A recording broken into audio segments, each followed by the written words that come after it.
Ang sinasabi dun sa report na si Remulla may plano na mangurakot. Si Remulla daw para may planong mangurakot eh. Ito mabilis lang bago tayo magtapos. Parang sinasabi dito sa report na ito, meron daw yatang procurement ng malalakas na baril na gusto ni Remulla. Pero tinanggihan nito ni Torre, doon sila nagkaroon ng problema. Kasi daw ang dapat nagpo-procure noon dahil malalakas na armas ng mga baril yung AFP. At simula daw noon, wala na. Nag-away na sila. Diyos ko, pera-pera din pala. According dito by the way, yung Nartates, si General Nartates, meron din yung naging kaso ng parang katiwalian din eh. Pero na-dismiss naman yun. Chinek ko meron siyang isang kaso yung pag-purchase din ng mga 45 caliber na baril. Sige, ano yun ito mabilis para makita nyo. Baka sabihin nyo, nami-make news tayo. Ikaw talaga Remulla matapos mong pakinabangan to inano mo na, ginawa mo ng pinagkanuno mo Interior Secretary John Vic Remulla na pinayuhan niya si PBBM sa mga alingas-ngas sa opisina ni dating PNP Chief Police General Nicolas Torre. Ayon sa source ng Billionario News Channel, hindi lang ang sinibak na hepe ang naitsapwera ni Remulla, maging umano ang predecessor nito. Yan ang exclusive agenda report ni Francis Folve. Hindi pa raw mabasa ni Acting Davao City Mayor Sebastian Baste Duterte ang tunay na dahilan sa pagsibak kay dating PNP Chief Nicolas Torre. Kamakailan, gumawa ng ingay ang paghamon ni Baste ng suntukan kay Torre. Matapos kumasa, agad nag-schedule ng charity boxing match ang dating PNP Chief na inisnab ni Baste. Dahil hindi naman daw niya talaga hinamon si Torre. Naging bahagi pa ito ng speech ng Pangulo sa kanyang ika-4 na sona kung saan pabiro niyang ihinilera si Torre sa Pinoy. Ay, dito makikita talaga mahina si Bongbong Nakikinig sa mga bulong-bulong. Remulla lang, bubulungan ka. Mag-ano ka na kagad? Magbabago ka na kagad ng isip. Ganyang kahina ang kukote ni Bongbong. Kasi kung firm ka na presidente, PNP chief mo yan, DILG ka, anong problema niyong dalawa? Ba't di kayo mag-ayos? Ayusin natin yung problema nyo. Hindi yung putangin na pakikinggan kita tapos tatanggalin ko yung isa. Mukha tayong tanga niyan. Kakatapos lang ng SONA Putangin yan, matai-tai pa nga kinikilig. Nung binati ko na champion siya tapos natanggalin natin, anong itsura natin yan? Si Bongbong walang pakialam talaga sa image niya Basta kung ano yung sabihin sa kanya, putangin na parang spongha. Ano yung spongha? Yung sponge. Kung ano yung itapon mo, ihigupin lang niya.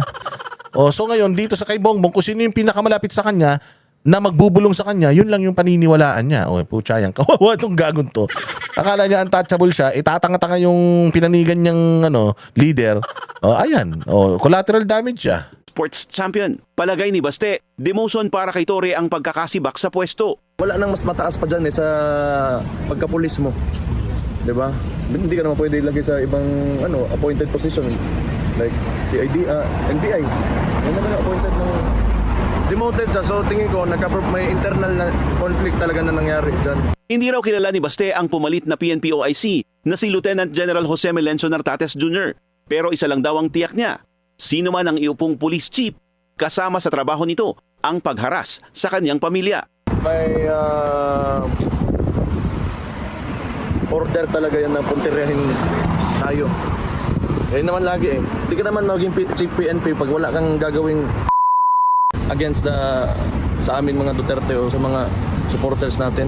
Si Torre ang nanguna sa paghuli at pag-surrender kay dating Pangulong Rodrigo Duterte sa ICC sa The Hague. Pero para sa anak niya, tapos na ang issue na ito at hinaharap na ng pamilya ang proseso sa kasong Crimes Against Humanity ni FPRRD. Pero immaterial yung kay Torre, tapos na yun lahat So, kung ano man yung reward niya nung kinuha siya, wala na, tapos na. Yung tatay ko nandyan na sa ICC. Posible rin daw na totoo ang turf war issue ni Torre at Interior Secretary John Vic Remulla na unang binalita ng Billionario News Channel.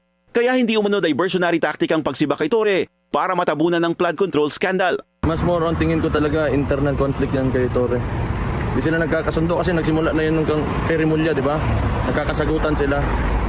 Hindi mo naman din masasabi na diversionary tactic because the president himself ay ginagamit na yung flood control projects na PR niya. So I think it's blowing up on his own face right now. Sa kanyang unang public appearance sa kamera para umano batiin ang kaarawan ng kaibigan, hindi na naka-PNP uniform ang 4-star general pero wala raw siyang sama ng loob o tampo kay PBBM. Look at me straight in the eye. Do I look like somebody who is bitter? Tumanggi muna siyang magbigay ng detalye. Abnoy talaga no? Kung hindi ka nagalit sa ginawa sa'yo, putang ina, mas lalo kung kukwestiyonin yung stability ng utak mo. I mean, you have all the reason to be angry, to get angry. Yes, pwede ka maging grateful, pero alam mo sa sarili mo na you have go beyond kung ano yung mandato sa'yo eh. Just to please them. Tapos ganito pa yung ginawa nila sa'yo. Tapos hindi ka magalit. Normal lang na magalit ka eh. Ang hindi normal yung hindi ka magalit.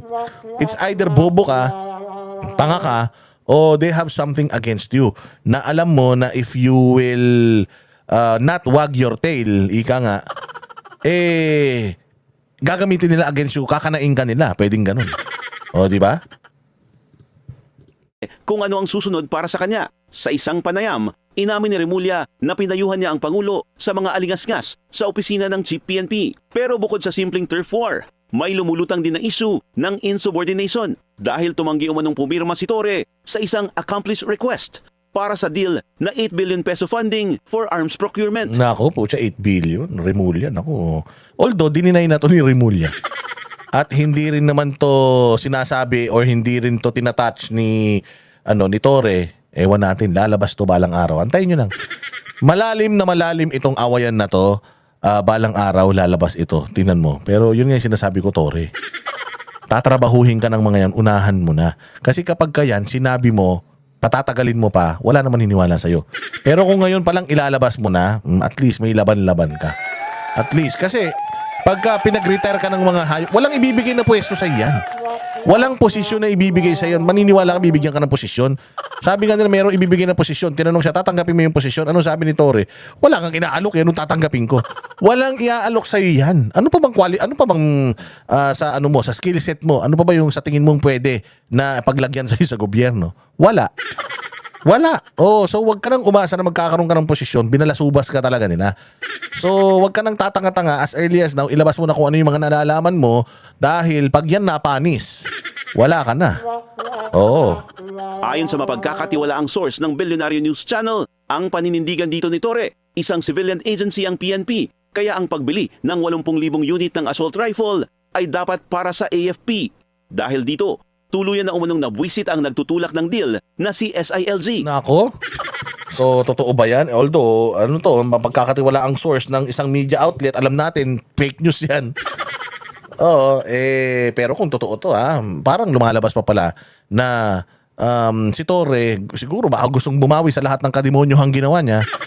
Kaya hindi siya papayag na papadaanin sa kanya yung kukurakutin nito ni Remulla. Parang lumalabas dito.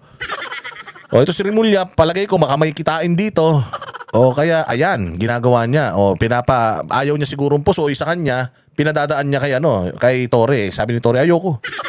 Ayun niya, ikaw lang kikita dyan eh. Hindi ako kikita dyan.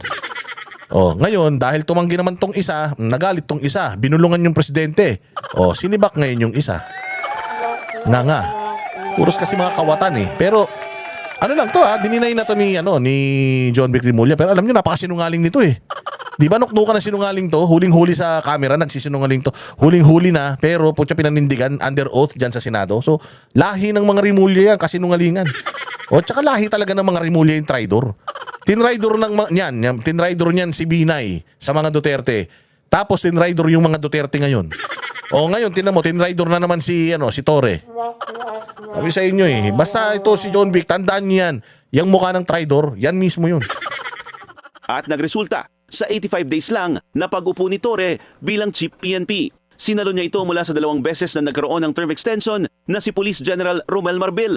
Ayon naman sa isa pang source ng Billionaire News Channel, minsan nang naitsupuwera si dating PNP Chief Marbil nang hindi ipinaalam sa kanya ni Remulla at nooy second top cap pa lang na si Nartates ang scripted na umano'y pag-rescue sa 14-year-old Chinese student na hinihinalang na-kidnap, kept in the dark. At hindi rin umano ipinaalam kay Marbil ang Anson Ke kidnap for ransom at murder case.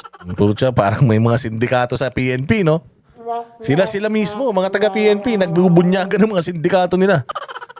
Kaya naman pala, delikado rin tayo rito pala kay Nartates, itong bilyonaryo na to, kung ano-anong binabalita. Hanggang lumabas na ito sa balita. Naulit raw ito ngayon sa pagsibak kay Torre, na ayon sa aming source ay nagpapakita kung gaano kalawak ang kapangyarihan ni Remulla at Nartates. Wala raw kontrol si PBBM sa sarili niyang gabinet.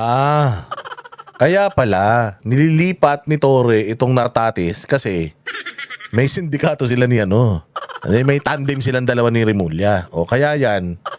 O siguro pupunta rito kay kay Bongbong, sir. Pucha, kinakana tayo nung Kinakana tayo nung aso natin Oo O ngayon, sa Bongbong, ganun, babala ka na dyan. O sibakin mo na. O katulad yan, sinasabi noong daw ng bilyonaryo, yung intel nila, na si Bongbong daw walang kontrol sa gabinete. Totoo naman yan. Ang inasang ka makita, may kontrol na ganyan. Sariling, yung nguso nga niya, hindi niya makontrol. Yung gabinete pa. Di ba? Yung pag-ngiwi-ngiwi nga niya, hindi niya makontrol. Gabinete niya pa, hayop yan. At nagpaka-kingmaker si Remulla sa ibabaw ng Chief PNP. Nako, kingmaker. Isa lang kingmaker eh. Si ano lang yan? Ano ba to?